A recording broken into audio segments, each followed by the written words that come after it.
And this is how I learned that enlightenment is an emotion. I mean, I have a master's degree in East Asian religious studies, and no one ever taught me that enlightenment is an emotion. I lived in Chinese Buddhist monasteries. I speak Chinese. I learned classical Chinese. I never learned that. So here I was like, oh, well, that makes a lot of sense.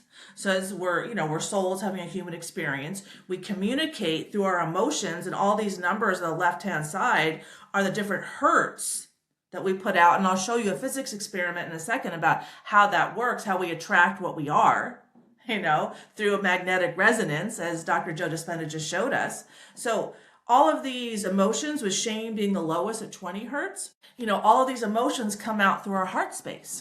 Okay, so our heart space and the neurology in our heart space is far more complex than our brains.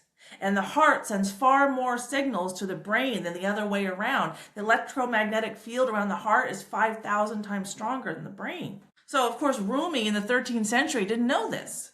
There was nothing in this, but his intuition did it. He followed his heart, his soul.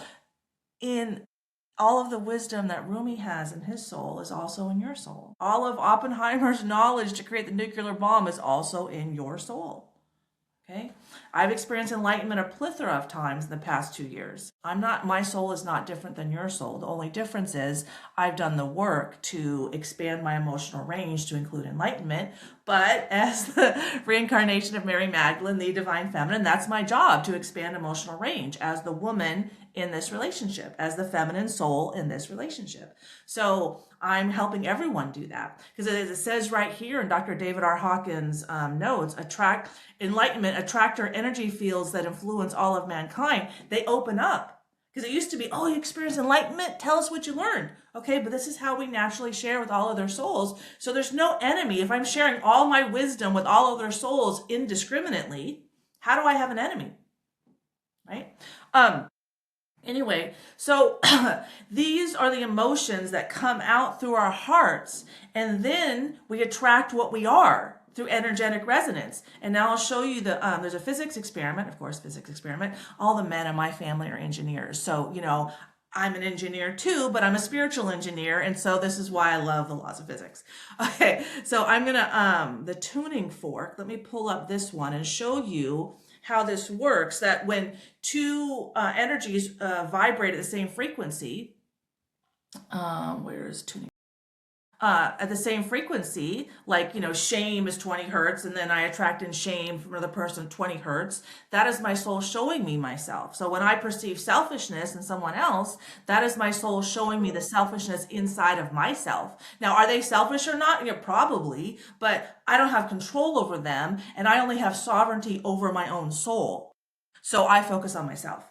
I withdraw my projections to everybody else. Oh, that's me. I'm going to take care of those problems. So let's look at, from the laws of physics perspective, what happens when two energies vibrate at different frequencies? Do they even notice each other? And what happens when two frequencies vibrate at the same, two energies vibrate at the same frequency?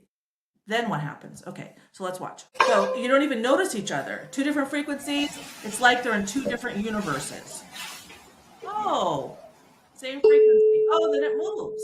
This is, we attract what we are. Follow your heart at play, because you want to see yourself, the beauty and the ugly, right?